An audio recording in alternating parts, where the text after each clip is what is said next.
মধ্যপ্রাচ্যের আকাশে আবারও আগুন জ্বলে উঠেছে। ইসরায়েলে অপারেশন ট্রু প্রমিস 4 এর অধীনে 63তম ধাপে নতুন করে হামলা চালিয়েছে ইরান। এবারের হামলা আগের সব রেকর্ড ছাপিয়ে গেছে বলে জানা যাচ্ছে। পুরো বিশ্ব যখন ধারণা করছিল ইরানের অস্ত্র ভান্ডার প্রায় শেষ হয়ে এসেছে, ঠিক সেই মুহূর্তে ইরান এমন একটি আঘাত এনেছে যা সবার হিসাব নিকাশ একদম উল্টে দিয়েছে। সামরিক বিশ্লেষকরা বলছিলেন ইরানের মিসাইল মজুদ ফুরিয়ে আসছে, ড্রোনের সংখ্যাও কমে যাচ্ছে, কিন্তু বাস্তবতা বলছে সম্পূর্ণ ভিন্ন কথা। ইরান এখনও তাদের পুরনো প্রযুক্তির মিসাইলই ব্যবহার করছে, অর্থাৎ তাদের আধুনিক অস্ত্র ভান্ডারে এখনো হাতই দেয়নি তারা। এর মাত্র কয়েকদিন আগে মার্কিন প্রেসিডেন্ট ডোনাল্ড ট্রাম্প জোর গলায় ঘোষণা দিয়েছিলেন যে ইরানের হাতে আর কোনো মিসাইল অবশিষ্ট নেই। তিনি দাবি করেছিলেন ইরানের কাছে পর্যাপ্ত পরিমাণ ড্রোনও আর নেই এবং সবকিছু মার্কিন যুক্তরাষ্ট্র ধ্বংস করে দিয়েছে। কিন্তু এখন সবচেয়ে বড় যে প্রশ্নটি সামনে এসে দাঁড়িয়েছে সেটি হলো, মার্কিন যুক্তরাষ্ট্র যদি সত্যিই সবকিছু ধ্বংস করে দিয়ে থাকে, তাহলে ইরান বর্তমানে এত ভয়ঙ্কর এবং তীব্র গতিতে হামলাগুলো কিভাবে চালিয়ে যাচ্ছে? এই প্রশ্নের উত্তর কারো কাছেই নেই।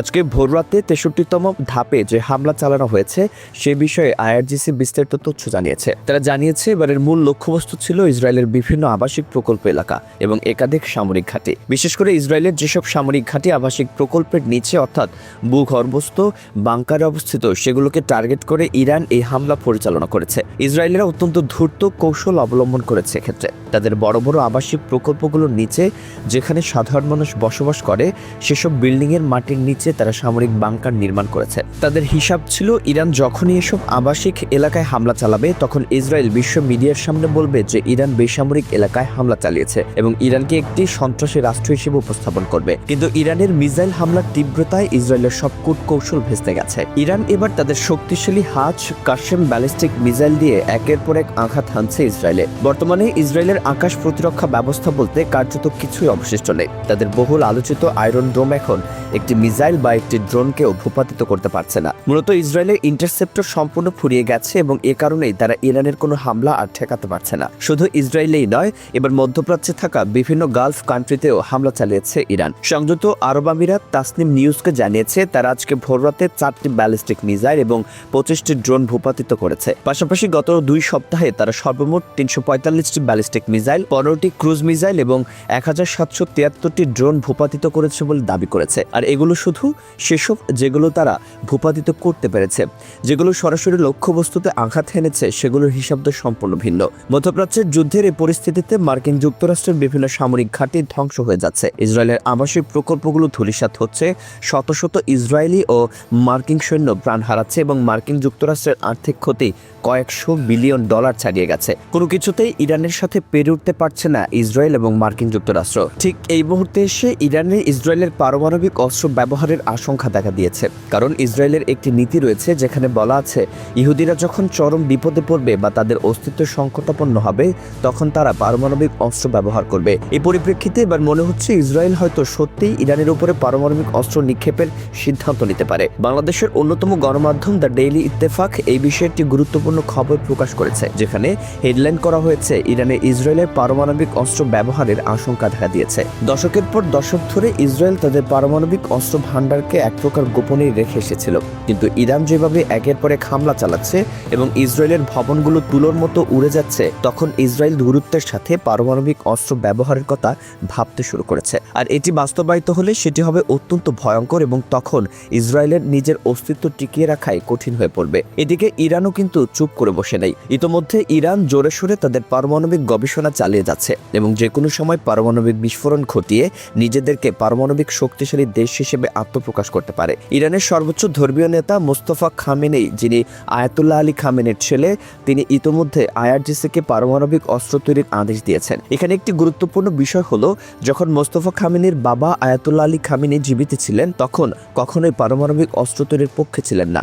তিনি ফতোয়া দিয়েছিলেন যে ইসলাম ধর্মে এ ধরনের গণবিধ্বংসী অস্ত্র তৈরি করা হারাম। কিন্তু এখন যখন মুসলিমরাই সংকটাপন্ন হয়ে পড়েছে এবং ইরান রাষ্ট্রটিকে টিকিয়ে রাখায় কঠিন হয়ে যাচ্ছে, তখন মোস্তফা খামেনি সেই আইনটিকে বাতিল করে দিয়েছেন বলে এবং ঘোষণা দিয়েছেন তার দেশ পারমাণবিক অস্ত্র তৈরি করবে এবং সেটি নিজেদের রক্ষার্থে ব্যবহার করবে। এই ঘোষণা ইসরায়েলের জন্য অত্যন্ত বিপজ্জনক এবং এ কারণেই ইসরায়েল চাইছে আগে থেকেই পারমাণবিক হামলা চালিয়ে ইরানকে দমিয়ে দিতে, যাতে ইরান আর কখনো পারমাণবিক অস্ত্র তৈরি করতে না পারে। তবে এখানে বিশাল একটি ঝুঁকি লুকিয়ে আছে। ইরান যেহেতু ইসরায়েল এবং মার্কিন যুক্তরাষ্ট্র দুটি পারমাণবিক শক্তিশালী দেশের বিরুদ্ধে যুদ্ধ করছে, সেহেতু ইরানও পারমাণবিক অস্ত্র সংগ্রহ বা যোগান যোগানোর চেষ্টা চালাবে। ইরানের বন্ধু দেশ হলো চীন, রাশিয়া এবং উত্তর কোরিয়া। এই তিনটি দেশের কাছে পারমাণবিক অস্ত্র রয়েছে এবং তারা ইরানকে পারমাণবিক অস্ত্র দেওয়ার জন্য প্রস্তুত। ইরানের কাছে রয়েছে বিপুল পরিমাণ জ্বালানি তেল, খনিজ সম্পদ এবং বিপুল অর্থ।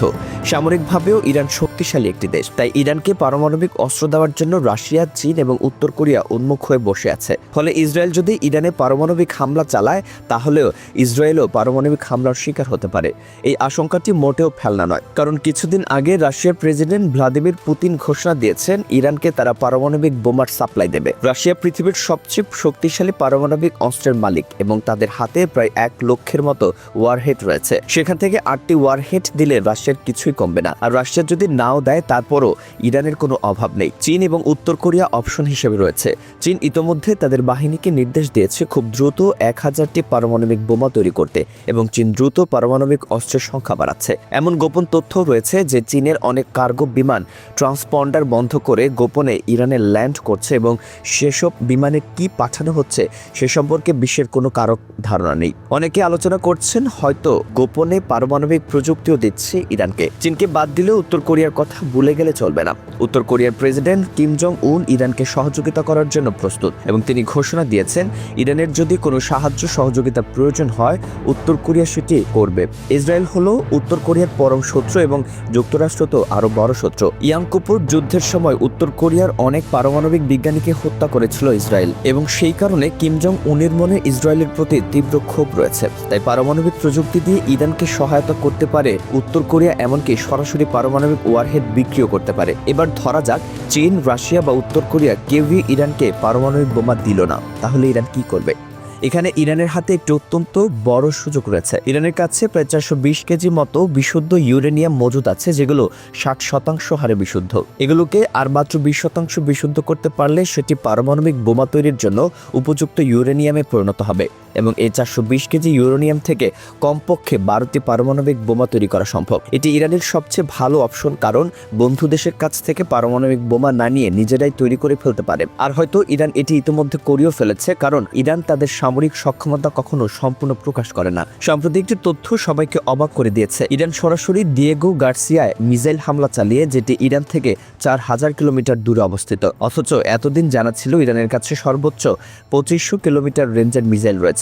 4000 কিলোমিটার দূরে হামলা চালানোর সক্ষমতা থাকার অর্থ পুরো ইউরোপ ইরানের মিসাইল রেঞ্জের মধ্যে। সবকিছু মিলিয়ে বলা যায় ইরান হয়তো আগে থেকেই পুরোপুরি প্রস্তুতি সেরে রেখেছে, অথবা গোপনে পারমাণবিক বোমাও তৈরি করে ফেলেছে। ইরানের হাতে প্রচুর দক্ষ পারমাণবিক বিজ্ঞানী রয়েছে যারা কয়েকদিনের মধ্যেই পারমাণবিক বোমা তৈরি করতে সক্ষম। তাই ইসরায়েল যদি ইরানে পারমাণবিক হামলার কথা চিন্তাও করে সেটি হবে তাদের মারাত্মক ভুল পদক্ষেপ, কারণ ইরান আক্রান্ত হলে 30 মিনিটের মধ্যেই পারমাণবিক পাল্টা হামলা চালাবে এবং ইসরায়েল পুরোপুরি ধ্বংস হয়ে যাবে। এদিকে আরেকটি চাঞ্চল্যকর ঘটনা ঘটে গেছে।